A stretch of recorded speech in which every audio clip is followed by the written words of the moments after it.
Chicago-based United Airlines and American Airlines laying off 32,000 workers after federal funding for those jobs ran out last night. As WGN Washington correspondent Trevor Shirley reports, airlines are warning that more layoffs could occur unless Congress acts.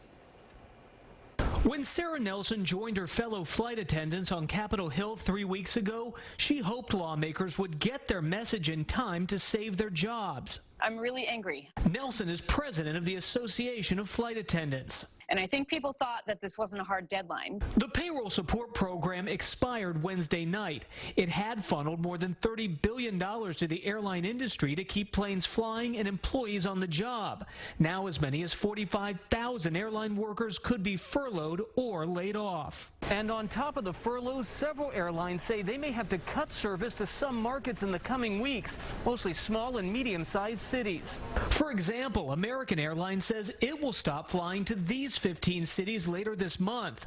Ohio Democratic Senator Sherrod Brown says additional money for airlines must be part of a larger COVID relief bill.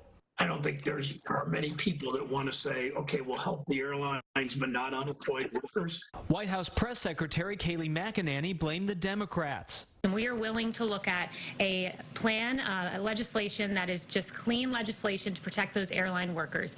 And Georgia Republican Senator David Perdue believes both sides need to find some common ground. I believe that if cooler heads can prevail, we can get some more aid to these airlines. Some airlines say if Congress can come up with a relief bill in the next day or so, they may be able to keep the workers on the job. Reporting in Washington, I'm Trevor Shirley.